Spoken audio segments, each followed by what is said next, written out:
Hello, I hope you're having a fabulous day.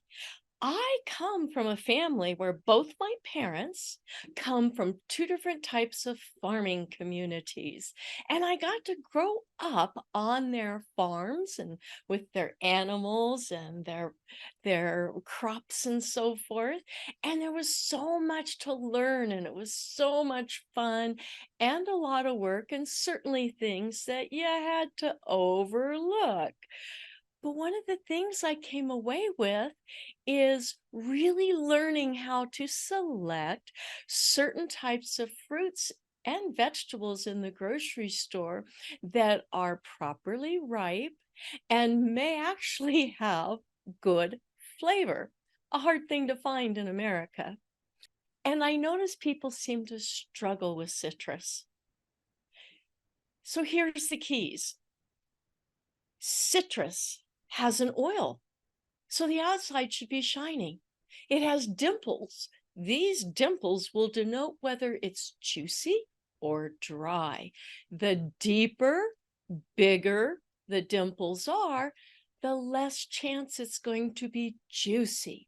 But if it's kind of smooth, it's shiny with its natural oils, and the dimples are really small, oh my goodness, you just chose the best orange or lemon or lime in the group.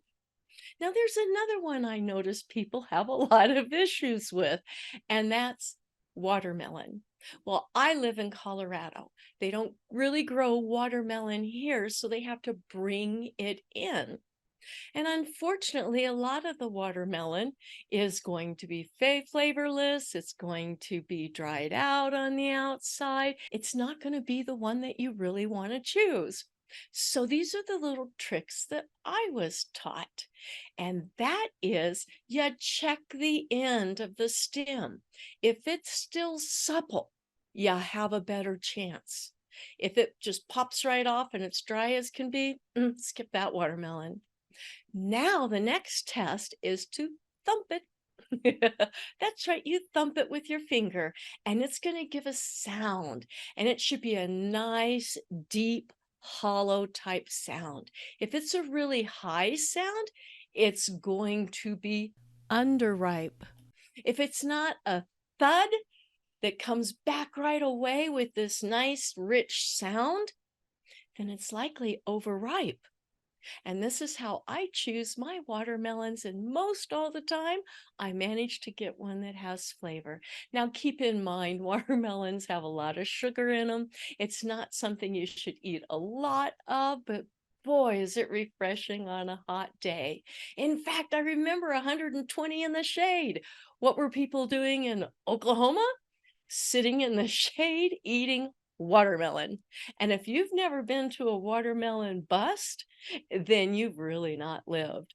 A watermelon bust is when people go out at the end of the season into the watermelon fields, you bust it open, you eat the heart out, and you leave the rest because they're going to gather all that up for the hogs. It's so messy and so delicious. Just a lot of fun. It's sad that our children don't get raised on farms anymore and they don't see what it takes to grow things and have that close relationship with the animals and with the nature and with the plants. So, buyer, please be aware. Let's not waste our money buying things.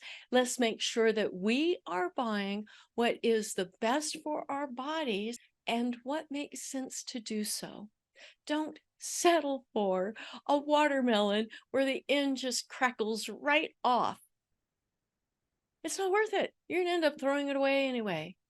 Don't settle for a lemon that you barely can get a teaspoon of juice out when in fact you should be getting a couple of tablespoons, if not a quarter cup. That's 4 tablespoons. So, shopper beware.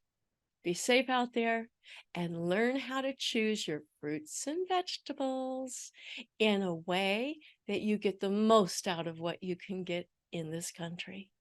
Thank you.